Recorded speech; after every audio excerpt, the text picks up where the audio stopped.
نحمده ونصلي على رسوله الكريم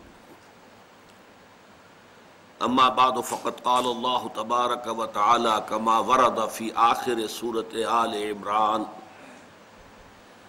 اعوذ بالله من الشيطان الرجيم بسم الله الرحمن الرحيم ان في خلق السماوات والارض واختلاف الليل والنهار لآيات لأولي الألباب الذين يذكرون الله قياما وقعودا وعلى جنوبهم ويتفكرون في خلق السماوات والأرض ربنا ما خلقت هذا باطلا سبحانك فقنا عذاب النار ربنا إنك من تدخل النار فقد أخزيته وما للظالمين من انصار ربنا اننا سمعنا مناديا ينادي للايمان ان امنوا بربكم فآمنا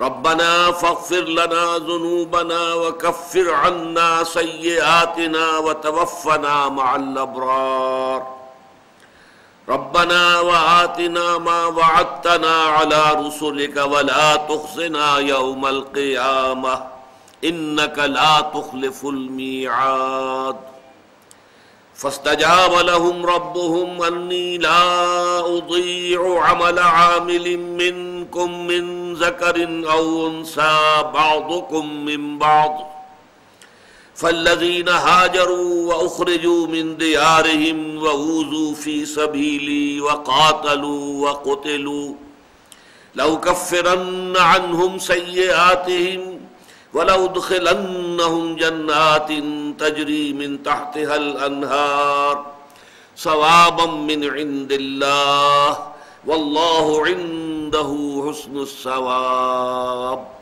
صدق الله العظيم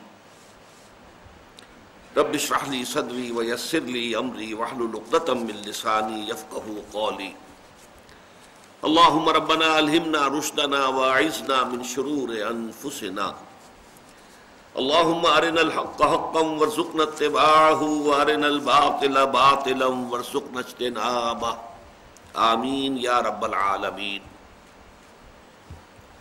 مطالعہ قرآن حکیم کے جس منتخب نصاب کا سلسلے وار درس ان مجالس میں ہو رہا ہے، اس کا پہلا حصہ 4 جامع اسباق پر مشتمل تھا، جن میں سے ہر ایک میں انسان کی کامیابی، فوز و فلاح یا نجات کے جو لوازم ہیں ان کا ذکر جامعیت کے ساتھ آیا۔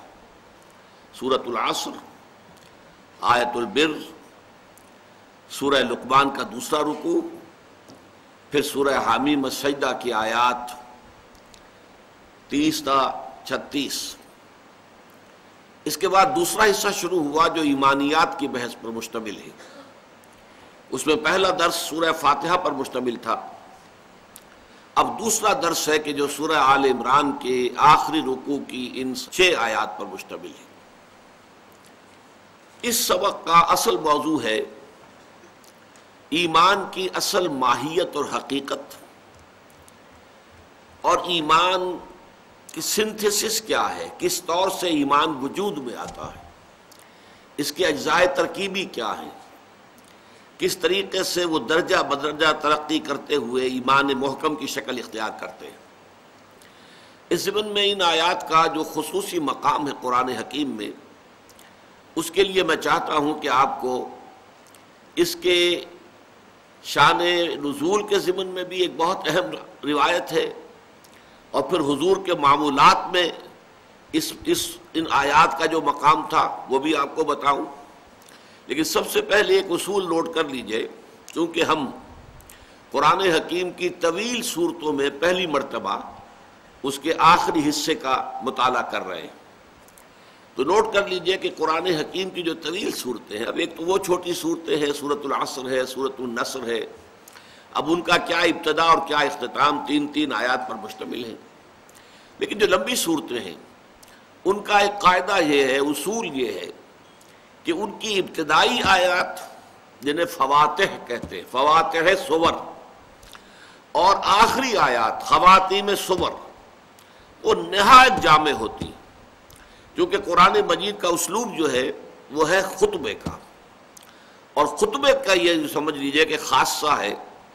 کوئی کامیاب خطیب جب خطبہ دیتا ہے تو ایک تو اس کے آغاز کی بڑی اہمیت ہوتی ہے، وہ آغاز ایسا شاندار ہونا چاہیے کہ وہ سامعین کی توجہ کو فوراً اپنی طرف مبذول کر لے، اور پھر یہ کہ اگرچہ خطبے کے دوران وہ بہت سی باتیں کہے گا، مشرق و مغرب کی طرف بھی جائے گا، اس کے اندر یقیناً بہت سی چیزیں جو ہیں اضافی بھی شامل ہوں گی، بڑھا بھی دیتے ہیں کچھ زیب داستان کے لیے، لیکن پھر آخر میں آ کر نہایت جامع انداز میں اگر وہ اپنے اصل مدعا کو بیان نہ کر سکے کہ وہ لاسٹنگ امپریشن رہے سننے والوں پر، کہ جب جائیں تو ان کے ذہنوں پر وہ آخری تاثر موجود ہو، وہ جامع تصویر، تو ظاہر بات ہے کہ وہ خطبہ پھر کامیاب نہیں کہلائے گا۔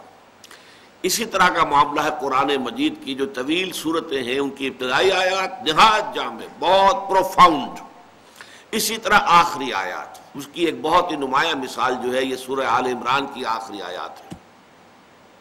اس کے ضمن میں جو شان نزول کی روایت ہے یہ حضرت عطاء ابن ابی رباح سے مروی ہے، اور یہ مختلف جو احادیث کی کتب ہیں ان میں مروی ہے، ان میں موجود ہے، ابن مردویہ میں، عبد ابن حبید میں۔ حضرت عطاء ابن ابی رباح یہ کہتے ہیں کہ انطلقت انا و ابن عمر و عبید ابن عمیر الی عائشہ رضی اللہ عنہا۔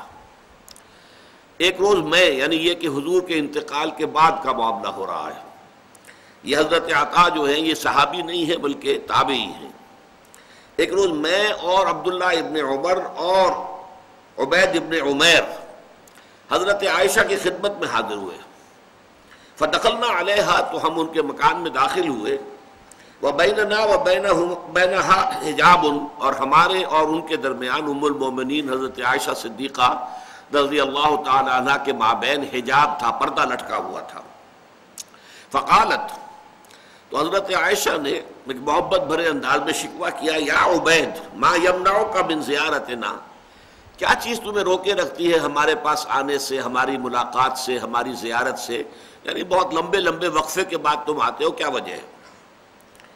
قال قول الشاعر زر غبا تزدد حبا، تو انہوں نے جواب دیا کہ وہ جو شاعر نے کہا ہے کہ جب تم اپنے جو دوست ہیں ان سے ملنے کے لیے یا اپنے کرم فرماؤں سے ملنے کے لیے وقفے سے جاؤ گے تو اس سے محبت بڑھے گی، متواتر جاتے رہو گے تو اس میں کمی آئے گی۔ تو یہ گویا کہ انہوں نے ایک عذر کے طور پر اپنی بات پیش کی۔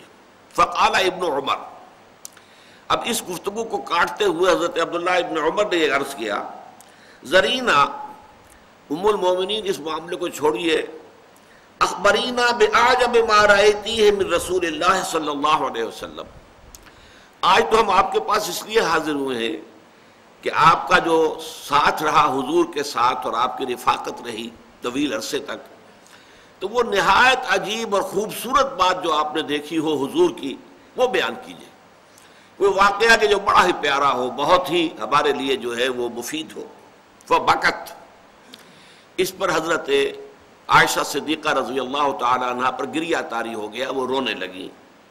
وقالت کل امرہ کان عجبا، حضور کی تو ہر بات نہایت عجیب، نہایت اعلیٰ، نہایت احسن، نہایت عمدہ ہوتی تھی، لیکن اس کے بعد اب یہ واقعہ بیان کیا۔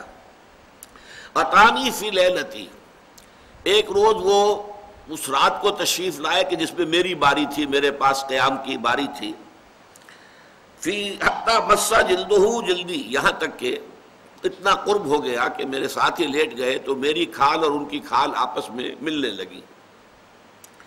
ثم قال، لیکن اس کے بعد حضور نے فرمایا، ذرینی اتعبد ربی عز وجل، کہ عائشہ مجھے اجازت دو، اگرچہ تمہارا حق ہے کہ میں تمہارے پاس ہی رہوں، موجود رہوں، قرب رہے تمہیں حاصل ہو، تمہارا یہ رات جو ہے یہ تمہارے لیے ہے، لیکن تم مجھے اجازت دے دو کہ میں اپنے رب کی عبادت کروں، میری طبیعت کے اندر اس وقت اللہ تعالیٰ کے لیے نماز پڑھنے کا جو ہے وہ جذبہ جوش مار رہا ہے۔ قالت فقلت، تو حضرت عائشہ نے فرمایا کہ میں نے عرض کیا، واللہ انی لاحب قربک، اے نبی صلی اللہ علیہ وسلم، یا رسول اللہ، مجھے آپ کا قرب بہت ہی محبوب ہے، وَإِنِّي أُحِبُّ أَن تَعْبُدَ رَبَّكَ، لیکن مجھے یہ بھی بہت پسند ہے کہ آپ اپنے رب کی بندگی کریں، پرستش کریں، عبادت کریں۔ فَقَامَ إِلَى الْقُرْبَةِ، تو حضور کھڑے ہوئے پانی کے برتن کی طرف، فَتَوَضَّأَ، تو آپ نے وضو فرمایا، وَلَمْ يُكْثِرْ صَبَّ الْمَاءِ، اور بہت زیادہ پانی نہیں بہا آپ نے، یعنی یہ یوں سمجھیے کہ جملہ معترضہ ہے کہ یہ نہیں ہے کہ پانی کے دریا بہا دیے، بلکہ تھوڑے پانی سے کم پانی سے وضو کیا۔ ثم قام یصلی، پھر وہ کھڑے ہو گئے نماز پڑھنے، فبکا، تو ان پر گریہ طاری ہو گیا، حضور رونے لگے، حتی بل لحیتہ، یہاں تک کہ آپ کی داڑھی جو ہے آپ کے آنسوؤں سے تر ہو گئی۔ ثم سجد، پھر آپ نے سجدہ کیا، فبکا، اس میں بھی آپ روتے رہے، حتی بل الارض، یہاں تک کہ زمین جو ہے وہ گیلی ہو گئی آپ کے آنسوؤں کی وجہ سے۔ ثم استجع علی جنبہ، پھر وہ ذرا تھوڑی دیر کے لیے اپنے پہلو پر لیٹ گئے، فبکا، پھر آپ پر گریہ طاری ہوا، حتی اذا اتی بلال یؤذنہ بصلاۃ الصبح، یہاں تک کہ جب فجر کا وقت ہو گیا اور حضرت بلال آئے آپ کو اطلاع دینے کہ جماعت تیار ہے۔ قالت فقال یا رسول اللہ، تو حضرت عائشہ فرماتی ہے کہ اس پر حضرت بلال نے دیکھا کہ آپ رو رہے ہیں، آپ پر جو ہے گریہ طاری ہے، انہوں نے کہا یا رسول اللہ، اللہ کے رسول، ما یبکیک وقد غفر اللہ ما تقدم من ذنبک وما تاخر، کیا چیز ہے جو آپ کو رونے پر آمادہ کر رہی ہے، جبکہ اللہ تعالیٰ آپ کے تو سارے گناہ، ساری خطائیں، اول تو ہے کون سی، اگر کوئی بالفرض محال کسی درجے میں اسے خطا کہا جا سکے تو اگلی پچھلی ساری خطائیں آپ کی معاف کر چکا اللہ تعالیٰ۔ فقال، اس پر حضور نے فرمایا، ویحک یا بلال، ملامت کا لفظ ہے یہ، ویحک یا بلال، وما یمنعنی ان ابکی، کیا چیز ہے جو مجھے روک سکتی ہے رونے سے، وقد انزل اللہ علی فی ہذہ اللیلہ، جبکہ آج کی رات اللہ تعالیٰ نے مجھ پر یہ آیات نازل فرمائی ہیں، ان فی خلق السماوات والارض واختلاف اللیل والنہار لآیات لأولی الالباب۔ ثم قال، یہ تمام آیات پڑھ کر پھر آپ نے فرمایا، ویل لمن قرأها ولم يتفکر فیہا، ہلاکت اور بربادی ہے اس شخص کے لیے جو ان آیات کو پڑھے اور ان میں تفکر نہ کرے، غور و فکر نہ کرے، سوچ بچار نہ کرے۔ تو آج اور انشاءاللہ اگلے اتوار میں ہم ان آیات پر کچھ تفکر کا حق ادا کرنے کی کوشش کریں گے حضور کے اس قول مبارک کے مطابق۔ دوسری روایات جو ہے وہ موطا امام مالک میں بھی ہے اور بخاری میں بھی اور مسلم میں بھی، وہ حضور کا معمول یہ بیان کرتی ہیں وہ روایات کہ حضور جب رات کو تہجد کے لیے اٹھتے تھے تو جیسے ہی آپ اٹھے اور اپنے بستر ہی پر ابھی بیٹھے ہوئے ہیں تو آپ اپنے ہاتھوں سے ذرا آنکھوں کو کچھ ملتے ہوں گے، الفاظ یہ آئے ہیں کہ پھر وہ اپنے ہاتھوں سے اپنی نیند کے اثرات کو اپنے چہرے سے ہٹاتے تھے۔ فَجَلَسَ يَمْسَحُ النَّوْمَ عَنْ وَجْهِهِ بِيَدِهِ ثُمَّ قَرَأَ الْعَشْرَ الْآخِرَ من آل عمران، پھر وہ 10 آیتیں جو آل عمران کے آخر کی ہیں پھر آپ پڑھتے تھے، آسمان کی طرف نگاہ اٹھاتے تھے۔ یہ بخاری کے الفاظ سنا رہا ہوں۔ فَلَمَّا كَانَ ثُلُثُ اللَّيْلِ الْآخِرِ، جب رات کا آخری تہائی حصہ رہ جاتا تھا، قعد، تو آپ اٹھ بیٹھتے تھے، فَنَظَرَ إِلَى السَّمَاءِ، آسمان کی طرف دیکھتے تھے، فَقَالَ إِنَّ فِي خَلْقِ السَّمَاوَاتِ وَالْأَرْضِ وَاخْتِلَافِ اللَّيْلِ وَالنَّهَارِ لَآيَاتٍ لِأُولِي الْأَلْبَابِ، ان آیات کی آپ تلاوت فرماتے تھے، حالانکہ ابھی آپ نے وضو نہیں کیا ہے، ابھی بستر پر بیٹھے ہوئے ہیں، ابھی آنکھ کھلی ہے، بیٹھے ہیں، آسمان کی طرف نگاہ اٹھائی ہے اور یہ آیات آپ پڑھا کرتے تھے، یہ آپ کے معمول میں داخل تھا۔ تو اس سے آپ کو اندازہ ہو سکتا ہے کہ ان آیات کی کیا اہمیت ہے اور نبی اکرم صلی اللہ علیہ وسلم کے نزدیک یہ آیات کتنی محبوب تھی۔ اب جیسا کہ میں نے عرض کیا، ان آیات کا موضوع، یہ تفکر کا پہلو اب شروع ہو رہا ہے، وہ کیا ہے؟ ایمان کی ترکیب کیا ہے، سنتھسس کیا ہے، ایمان کیسے وجود میں آتا ہے؟ آپ کو معلوم ہے کہ ایمانیات میں سب سے بنیادی ایمان، جڑ کا ایمان، وہ ہے ایمان باللہ، اللہ کو ماننا، اللہ کو پہچاننا۔ اس کے ضمن میں ایک بات جان لیجئے جو قطعی ہے، یقینی ہے، وجود باری تعالیٰ کے لیے کوئی منطقی دلیل موجود نہیں ہے۔ نہ کوئی سائنٹیفک دلیل موجود ہے. یہ دونوں کی نفی کر رہا ہوں. سائنٹیفک کیسے ہوگی؟ سائنس کا سارا دائرہ جو ہے محسوسات کا عالم ہے، عالم مادی، دی میٹیریل ورلڈ. سائنس کا دائرہ اس سے باہر ہے ہی نہیں.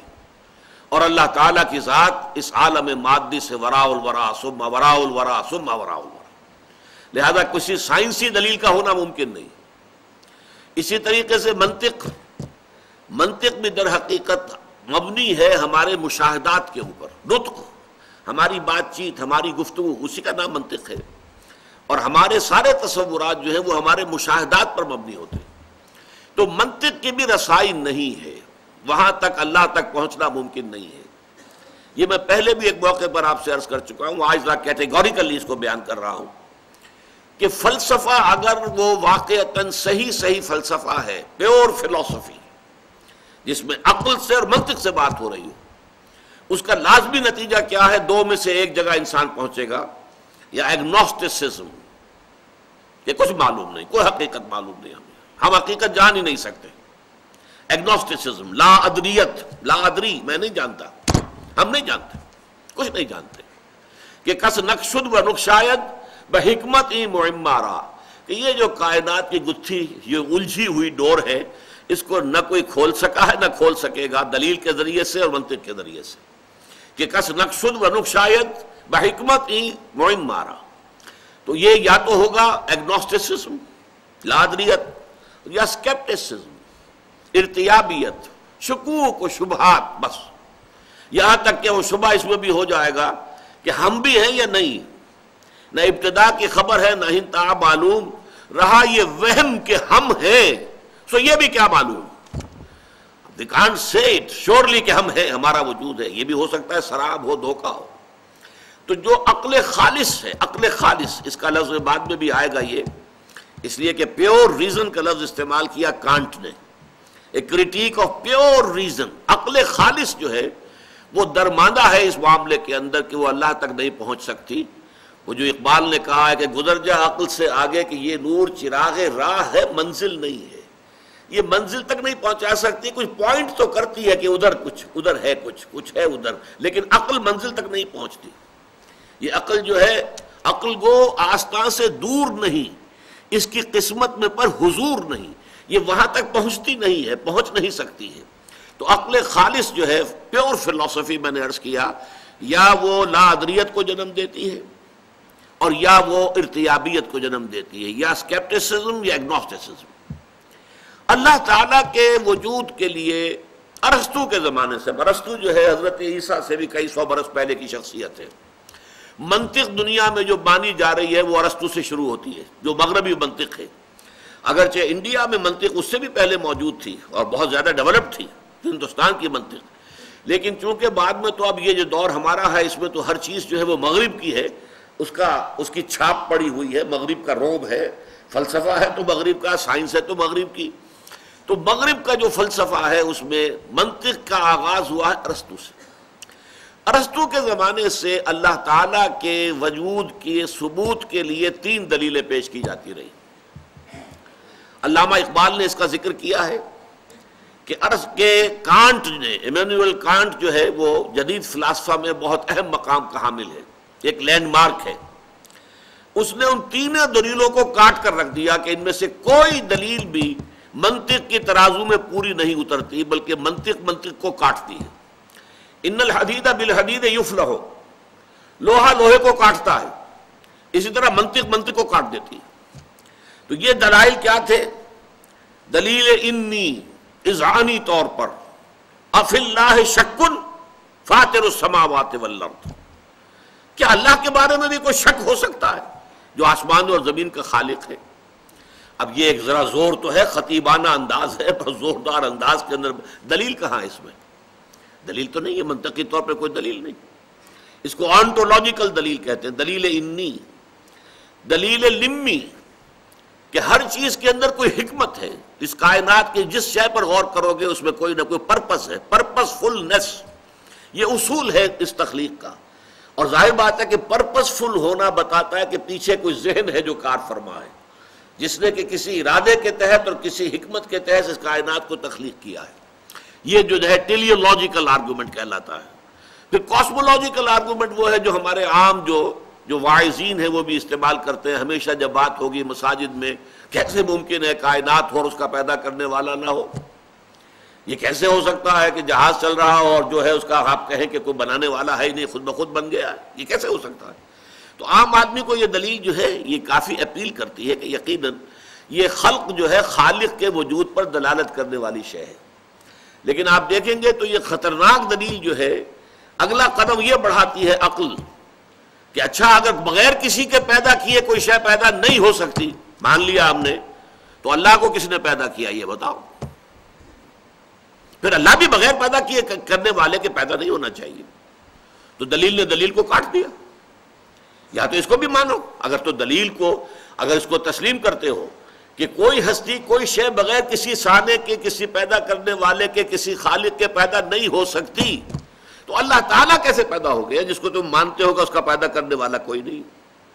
دلیل آخر یہاں کٹ گئی. بہرحال کانٹ نے ان تینوں کے بارے میں کہا، اگرچہ دو دلیلیں پھر بعد میں اور بھی دی گئی ہیں اللہ تعالیٰ کی ہستی پر. ایک ہسٹوریکل کہ تاریخ میں ہمیشہ سے ہر معاشرے میں یہ مانا گیا ہے کہ کوئی پیدا کرنے والا ہے. لیکن اگر اس دلیل کو مانے تو پھر تاریخ میں ہر معاشرے میں شرک بھی موجود رہا ہے. جس قدر تسلسل شرک کو رہا ہے کہ ایک پیدا کرنے والے کو مان کر اس کے ساتھ نائبین، اس کے ساتھ جو ہے اس کے لاڈلے، اس کے منہ چڑھے، جن کی سفارش کو وہ روک نہیں سکے گا، یہ سارے تصورات بھی رہے کہ نہیں رہے؟ اگر پرماتما کے ساتھ جو ہے اور مہادیو کے ساتھ دیویاں اور دیوتاؤں کی فوج رہی ہے، اگر بڑے جی سے لکھے جانے والا گاڈ چاہے وہ رومن امپائر کا ہو اور چاہے وہ گریکس کا ہو، وہ ساتھ ہی ان کے گاڈز اینڈ گاڈیسز کی فوجیں ہیں. اللہ ایک ہے، آلہہ بے شمار ہیں. تو یہ دلیل بھی کٹ گئی کہ اگر کسی شے کا تسلسل اور دوام اور اس کا مسلسل پایا جانا تاریخ کے دوران دلیل ہے تو پھر شرک کے حق میں بھی اس دلیل کو ماننا پڑے گا. ایک دلیل جو ہے وہ دی گئی ہے مورل، اور وہ بڑی وزنی دلیل ہے. اور لیکن یہ کہ قرآن مجید نے اس دلیل کو وجود باری تعالیٰ کے لیے استعمال نہیں کیا ہے، بلکہ اسے آخرت کے لیے، معاد کے لیے، جزا و سزا کے لیے استعمال کیا. وہ ابھی آج ہم پڑھ لیں گے انشاءاللہ تعالیٰ. تو یہ سمجھ لیجئے کہ جب اللہ تعالیٰ کی ہستی کا کوئی ثبوت ہمیں منطقی دلیل سے نہیں ملتا ہے تو پھر اللہ تعالیٰ کو ماننے کی بنیاد کیا ہے؟ دیکھیے اس کا تعلق ہے کلیتاً انسان کی فطرت کی بدیہیات. بدیہ کہتے ہیں ایسی چیز جو از خود روشن ہو، واضح ہو، جس کو کسی دلیل کی حاجت نہ ہو. جیسے کہتے ہیں کہ آفتاب آمد، دلیل آفتاب. اسی طریقے سے کوئی شے جو بالکل روشن ہے، از خود واضح ہے. فطرت کے اندر کوئی شے ہے. اقبال نے کانٹ کی بات مانی ہے.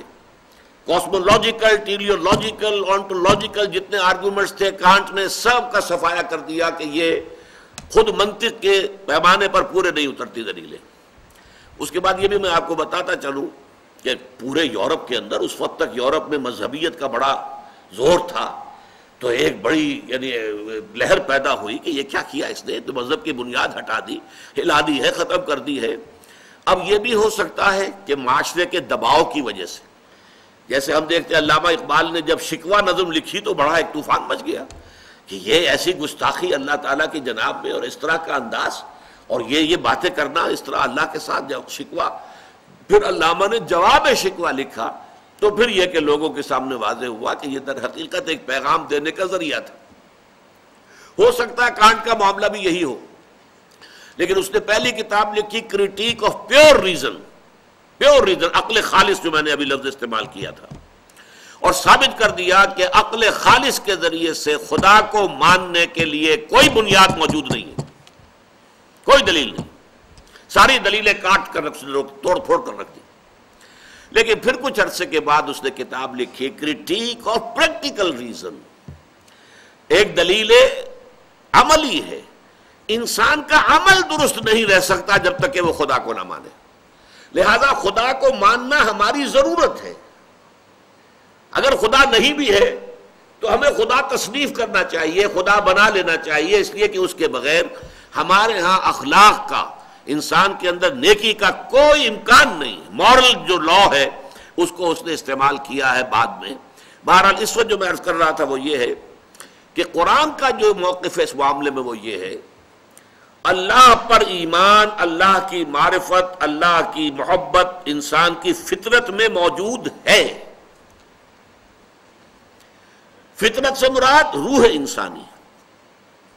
انسان کے یہ دو حصے سمجھ لیجئے وجود انسانی کے، وجود حیوانی اور وجود روحانی. ایک ہمارا حیوانی وجود ہے، جیسے گھوڑا ہے، جو انسٹنکٹس اس کے وہ ہمارے بھی ہیں. کھانے کو چاہیے، پینے کو چاہیے، آرام چاہیے، استراحت چاہیے، یہ ساری چیزیں. نسل کشی ہے وہ بھی ہے، اس کے بھی سیکشول جذبات ہیں، ہمارے بھی ہیں. تو ہم for all practical reasons we are animals. ہمارے اینیمل انسٹنکٹس ہے وہی ہے کہ جو تمام اینیملس کے. لیکن ہم صرف اینیمل نہیں ہیں، ہمارا ایک وجود کا حصہ ہے یہ اینیمل ایگزسٹنس، ایک ہے اسپرچول ایگزسٹنس، جسے یورپ کے فلاسفہ نے بھی مانا ہے کہ ایک ڈیوائن سپارک بھی ہے انسان کے اندر، روح ملکوتی ہے، شعلہ ملکوتی ہے. یہ جو انسان کا حصہ ہے ڈیوائن، یہ در حقیقت اصل انسان یہ ہے. اور اس انسان کے اندر جو روح ہے در حقیقت اس سے یہ مراد ہے، اس میں اللہ تعالیٰ کا علم، اللہ کی محبت، اللہ کی معرفت، تینوں چیزیں موجود ہیں. البتہ اس پر ظہول کے پردے پڑ جاتے ہیں. ہمارا وجود حیوانی چھا جاتا ہے وجود روحانی کے اوپر. ظاہر بات ہے پیٹ میں بھوک جب لگتی ہے تو آدمی کو اور کسی شے کا ہوش نہیں رہتا، کچھ کھانے کو ملنا چاہیے، اس کی ضرورت ہے. جسم میں کہیں درد ہے تو اور کسی شے کا ہوش نہیں رہے گا، پہلے یہ درد رفع ہونا چاہیے، مرا جا رہا ہوں میں. آپ کو معلوم ہے آنکھ میں درد ہو جائے، دانت میں درد ہو جائے، اسی سے آدمی بے بس ہو کر رہ جاتا ہے. کان میں درد ہو جائے بے بس ہو کر رہ جاتا ہے. تو انسان کو اس کے مادی تقاضوں نے اتنا گھیرا ہوا ہے کہ اس کے اندر وہ گم ہو کر رہ گیا ہے، اور وہ جو اس کے روحانی تقاضے ہیں، اس کے روحانی انسٹنکٹس ہیں، وہ بالکل دب کر رہ گئے. لہذا ان کو یاد دہانی کی ضرورت ہے. یاد دہانی کا لفظ نوٹ کیجئے یہاں پر، یاد کرانا کہ ہے تو صحیح. جیسے مثلا آپ کا اپنا کوئی ایکسپیرینس ہے کہ کوئی چیز آپ کو یاد تھی لیکن اب بہت عرصے سے ادھر خیال نہیں گیا، تو اب آپ کے وہ ذہن کے جو کانشس مائنڈ ہے اس کے لیول سے نیچے کہیں اتر کر، اور جو محافظ خانہ ہوتا ہے ضلع کچہری کے اندر فائلوں کے انبار لگے ہوتے ہیں، اسی طرح ہماری جو میموری ہے، ہماری جو یادداشت ہے، آپ کیا اندازہ کر سکتے ہیں کہ کتنی فائلوں کے انبار وہاں لگے ہوئے. تو کوئی فائل جو ہے بہت نیچے جا کر دب گئی ہے، اب وہ کبھی خیال ہی نہیں آیا. آپ کا کوئی دوست تھا بچپن میں اور اس نے آپ کو کسی وقت ایک قلم دیا تھا نہایت خوبصورت تحفے کے طور پر، یاد ایک اپنی نشانی کے طور پر. وہ آپ نے بہت سنبھال کر کہیں رکھ دیا کسی ٹرنک کے اندر، نیچے دب گیا. وہ سال ہاں سال گزر گئے، نہ دوست سے ملاقات ہوئی، نہ اس کی کبھی یاد آئی. اچانک کسی روز ذرا زیادہ گہرائی میں آپ اتر گئے اپنے ٹرنک کے، اور وہ جا کر اس کے نیچے سے آپ کو وہ پین برآمد ہو گیا. تو آپ کو اپنا وہ دوست یاد آ جائے گا یا نہیں؟ یہ جو دوست کا یاد آ جانا ہے، اس کا مطلب کیا ہے؟ وہ دوست کا علم تمہارے اندر تھا، دب گیا تھا، نیچے چلا گیا تھا، اس کے اوپر بہت سے انبار آ گئے تھے فائلوں کے. اب یہ ہے کہ اچانک آپ نے ایک اس کی نشانی دیکھی اور نشانی دیکھتے ہی آپ کو دوست یاد آ گیا. بس یہی فینومینن ہے اللہ پر ایمان کا. اس کائنات کا ذرہ ذرہ اللہ کی نشانی ہے، یہ اس کی مخلوق ہے، اور مخلوق کے اندر اللہ کی تمام صفات منعکس ہیں. یہ کائنات بتا رہی ہے کہ وہ علی کل شیء قدیر ہے. کتنی عظیم کائنات اس نے بنائی ہے، ذرا غور تو کیجئے. لہذا اس کی عظمت، اس کی قدرت، علی کل شیء قدیر، اس کو جاننے کے لیے اس کائنات سے بڑھ کر کون سی کتاب ہوگی؟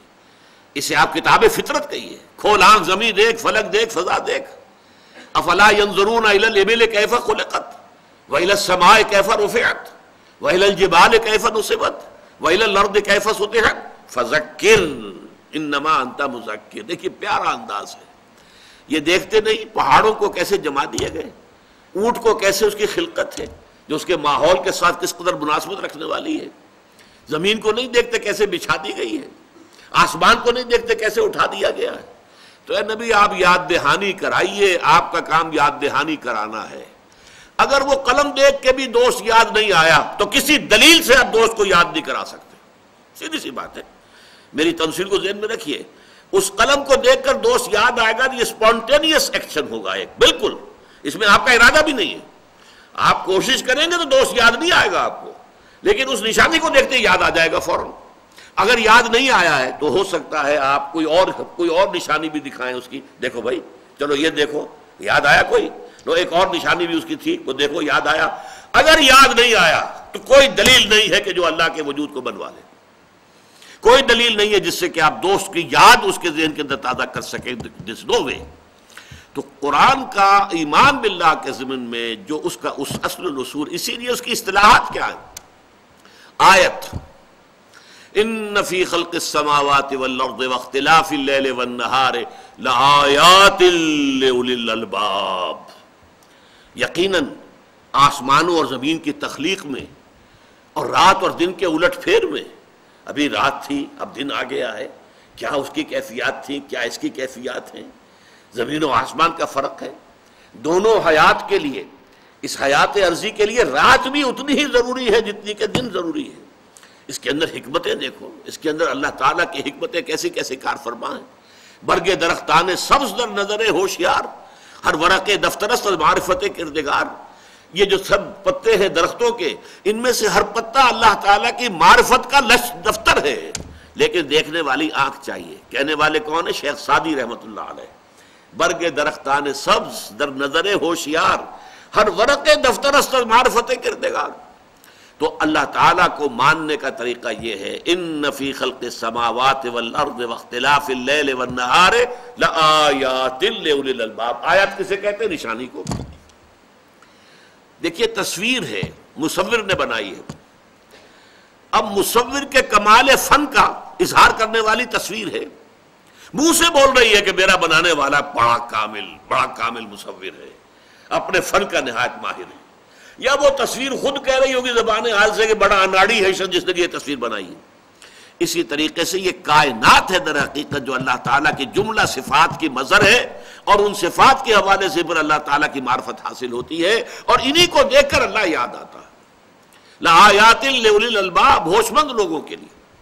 ایک خاص بات نوٹ کیجئے، آج یہ سورہ آل عمران کے 20ویں رکوع کی پہلی آیت ہے جو ہم پڑھ رہے ہیں، ان فی خلق السماوات والارض واختلاف اللیل والنہار لآیات لأولی الالباب، یقیناً آسمان اور زمین کی تخلیق میں اور دن اور رات کے الٹ پھیر میں نشانیاں ہیں ہوش مند لوگوں کے لیے۔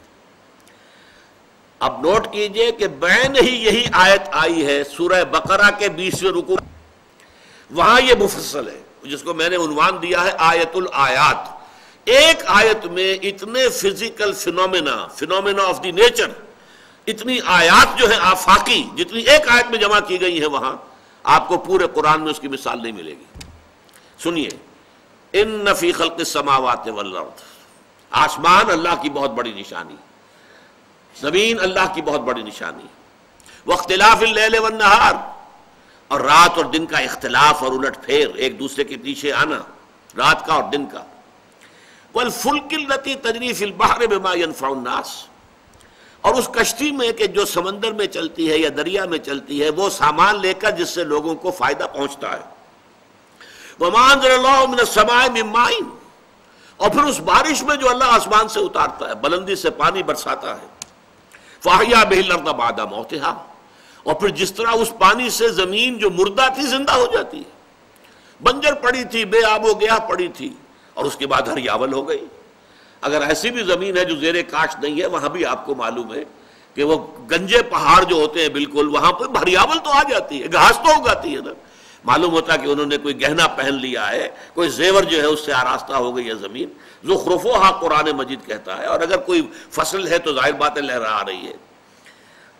فَأَحْيَا بِهِ الْأَرْضَ بَعْدَ مَوْتِهَا وَبَثَّ فِيهَا مِن كُلِّ دَابَّةٍ، اور اس میں ہر طرح کے حیوانات اللہ تعالیٰ نے پھیلا دیے، وَتَصْرِيفِ الرِّيَاحِ، اور ہواؤں کا چلنا، کبھی مشرق سے چل رہی ہے، کبھی مغرب سے چل رہی ہے، کبھی یہ مانسون کی بارش لے کر آ رہی ہے، کبھی کچھ اور، کئی سردی کی ہوائیں جو ہیں وہ آ رہی ہے سائبیریا سے چل کر، یہ ہواؤں کا الٹ پھیر، وَالسَّحَابِ الْمُسَخَّرِ بَيْنَ السَّمَاءِ وَالْأَرْضِ، اور ان بادلوں میں کہ جو آسمان اور زمین کے مابین معلق ہیں، کیا چیز انہیں اٹھائے ہوئے ہیں اور چل رہے ہیں وہ، ان سب کے بارے میں فرمایا لآیات، وہاں صرف 4 باتوں کے بعد کہا لآیات، ان فی خلق السماوات والارض واختلاف اللیل والنہار لآیات لأولی الالباب، اور یہاں ان فی خلق السماوات والارض واختلاف اللیل والنہار والفلک التي تجری فی البحر بما ينفع الناس وما انزل اللہ من السماء من ماء فاحیا به الارض بعد موتها وبث فیہا من کل دابہ وتصریف الریاح والسحاب المسخر بین السماء والارض لآیات لقوم یعقلون، اس میں نشانیاں ہیں عقل مند لوگوں کے لیے، ان سے جو عقل سے کام لیں۔ ایک وہ لوگ ہیں کہ جن کی عقل جو ہے صرف practical worldly wisdom, worldly wise, بس اپنی معاش، اپنا دھندا، اپنا کاروبار، ساری عقل جو ہے اسی کے اندر کھپ گئی، ختم ہوئی۔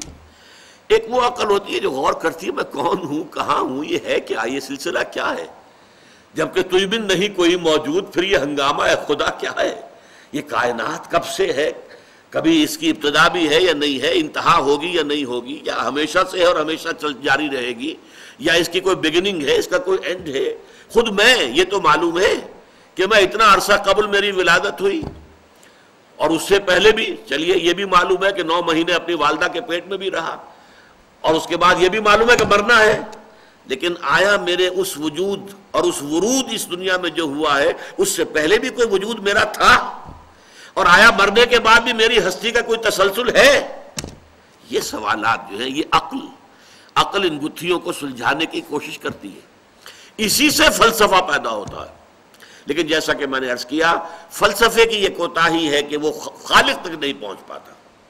البتہ فطرت میں اپنے من میں ڈوب کر پا جا سراغ زندگی، ذرا کبھی اپنے اندر ستمست گر حوست کشت کے بے سیر سر و سمندرا تجھے غنچہ کم نہ دمی دئی درے دل کشا چمندرا، کبھی اپنے دل کا دروازہ کھولو، اپنی ہستی کے اندر غور کرو، تو تمہیں معلوم ہوگا کہ اللہ تعالیٰ کا یقین تمہارے اندر موجود ہے۔ یہاں سے یہ ابھرے گا، اور اس کو ابھار کر لانے والی چیز کیا؟ آیات، نشانیاں۔ جیسے میں نے مثال دی، قلم دیکھا اور دوست یاد آ گیا، اسی طریقے سے آیات آفاقیہ پوری کائنات میں پھیلی، 10 آیتیں اس آیت کے اندر ہے۔ آیت الآیات جو میں نے ابھی آپ کو پڑھ کر سنائی، سورہ بقرہ کے 20ویں رکوع کی پہلی آیت۔ پھر یہ کہ یہی آیت قرآن مجید کی مکی صورتوں کے اندر جو ہے ایک ایک آیت پر جو ہے ایک ایک جو اس کے اندر نشانی بیان ہوئی ہے، فزیکل فینومینن، وہ ایک ایک آپ کو آیت کے اندر ملیں گی، اور 10 آیتوں میں جا کر یہ مضمون پورا ہوگا۔ لیکن یہ ہے مضمون وہی، یہ نشانیاں ہیں، ان سے اللہ یاد آ جاتا ہے۔ اس یاد آنے کے عمل کو تذکر کہتے ہیں، ریمائنڈ کرنا، ریممبرنس۔ بھول گئے تھے تمہارے شعور کی سطح سے نیچے چلی گئی تھی بات، محافظ خانے میں تمہارا یہ فائل جو ہے یہ بہت نیچے دب گیا، آ گیا اوپر، سطح کے اوپر آ گیا نشانیوں کے ذریعے سے۔ اسی لیے قرآن مجید کو قرآن از خود کیا قرار دیتا؟ ذکر، الذکر، انا نحن نزلنا الذکر وانا لہ لحافظون، ہم نے ہی اس ذکر کو نازل کیا۔ یہ یاد دہانی کراتا ہے، یہ کیٹالیٹک ایجنٹ ہے۔ جس طرح آپ کو معلوم ہے کہ کسی کیمیکل پروسیس کے اندر 2 چیزیں آپس میں ایکٹ نہیں کرتی جب تک کہ کیٹالیٹک ایجنٹ نہ آ جائے، وہ کیٹالیٹک ایجنٹ جو ہے وہ جوں کا تو رہتا ہے، لیکن یہ کہ وہ عمل کا آغاز کر دیتا ہے۔ تو ہمارا یہ ڈورمنٹ کانشسنس، ہمارے اندر اللہ کا شعور کہ جو پشمردہ ہو گیا ہے، جو ڈورمنٹ ہے، جو سویا ہوا ہے، وہ دوبارہ جاگتا ہے آیات آفاقیہ سے، آیات انفسی سے، اور آیات قرآنیہ سے۔ قرآن مجید پڑھو گے، اندر ایک تھرل محسوس کرو گے، معلوم ہوگا کہ کوئی سمپیتھیٹک وائبریشن ہو رہی ہے، کوئی چیز اندر آپ کے اندر جو ہے وہ آپ گواہی دے رہی ہے کہ ہاں یہ بالکل حق ہے واقعتاً۔ جیسے کہ ایک جو حضور کی جو تہجد کی دعائیں ہیں، ان میں بڑی پیاری دعا ہے، بہت لمبی ہے، میں صرف اس کا درمیانی حصہ سنا رہا ہوں۔ انت الحق ووعدک الحق وقولک حق ولقاؤک حق والجنت حق والنار حق والساعة حق ومحمد حق والنبیون حق والقرآن حق۔ یہ دعا، اے اللہ تو حق ہے، تیرا حق ہے، تیرا فرمان حق ہے، تیرے وعدے حق ہیں، تیری کتاب حق ہے، تیرے نبی حق ہیں۔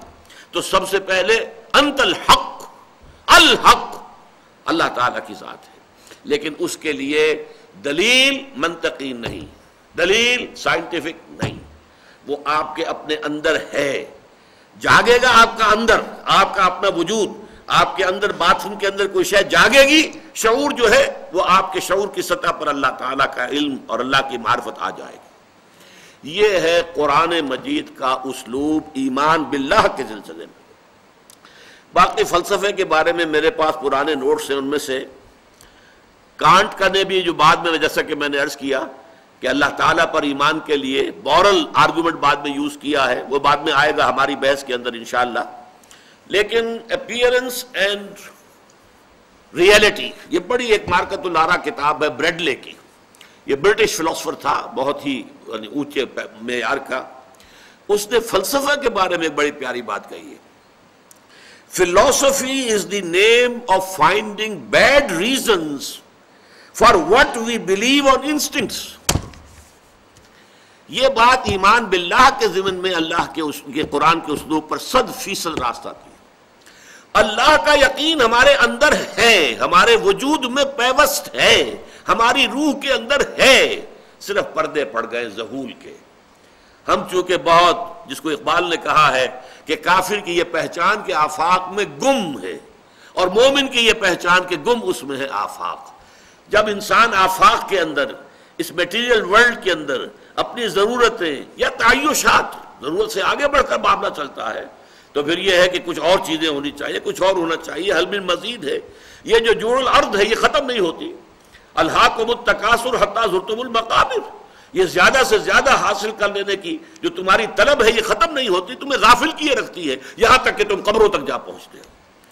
آپ دیکھتے بڑے میاں جو ہے وہ صاف نظر آ رہا ہے کہ قبر میں پاؤں لٹکائے بیٹھے ہوئے ہیں، لیکن ہوس ختم نہیں ہوتی، لالچ ختم نہیں ہوتا۔ اس کے بعد بھی حالانکہ یہ معلوم ہو کہ 10 پشتوں تک کے کھانے کے لیے سامان موجود ہے بڑے میاں کے پاس، لیکن پھر بھی اس کے اندر مزید لالچ، حل بن مزید، اس کی بات ختم نہیں ہوتی۔ لہذا جو لوگ اس میں گم رہیں گے انہیں تو ظاہر بات ہے کہ اللہ تعالیٰ کا خیال نہیں آئے گا، اور آپ کسی دلیل سے اللہ منوا نہیں سکیں گے ان سے۔ البتہ ایک ہے ماننا صرف تقلیدی انداز میں، ہم مسلمان ہیں ہم مانتے ہیں اللہ کو، یہ اور بات ہے۔ ایک یہ کہ آپ دل سے مانتے ہوں، یقین کے ساتھ مانتے ہوں، آپ کے دل میں اس پر یقین قائم ہو چکا ہو، یہ بالکل شے دیگر ہے۔ ایک ہے وراثتی ایمان، موروثی ایمان، ہمارا ایک ریشیل کریڈ ہے، ہم مسلمان پیدا ہوئے، اللہ رسول آخرت جنت دوزخ یہ نام ہم نے بچپن سے سیکھ لیے، اور وہ چونکہ اب ہم مسلمان ہیں تو ہم ان باتوں کو مانتے ہیں۔ یہ بالکل اور شے ہے، یہ ڈوگما ہے، یہ تو ہمارے عقائد ہیں۔ ایمان جسے کہتے ہیں کہ اللہ کی ہستی پر ایمان، اور جس کا سب سے بڑا مظہر کیا ہوگا، میں نے ابھی جو آپ کو سورہ بقرہ کی 20ویں رکوع کی آیت سنائی ہے، پہلی آیت، اگلی آیت میں کیا ہے؟ وَالَّذِينَ آمَنُوا أَشَدُّ حُبًّا لِلَّهِ۔ جو لوگ ان آیات آسمانی، آیات سماوی، آیات ارضی، آیات انفسی، آیات قرآنی کے ذریعے سے اللہ کو پہچان لیتے ہیں، پھر ان کی محبوب ترین ہستی اللہ ہوتا ہے۔ اشد حبا للہ، ان کی محبتیں پھر مرکوز ہو جاتی ہیں، محبتیں ہیں، اولاد کی بھی ہے، ملک کی بھی ہے، وطن کی بھی، یہ سب تابع رہ جائیں گی۔ ان تمام محبتوں پر سب سے اونچی محبت اشد حبا للہ، یہ ہے اصل ایمان۔ جب تک کہ انسان کی زندگی میں محبوب ترین ہستی اللہ نہ ہو جائے، حقیقت ایمان سے اسے کچھ حاصل نہیں ہے۔ بارک اللہ لی ولکم فی القرآن العظیم ونفعنی وإیاکم بالآیات والذکر الحکیم۔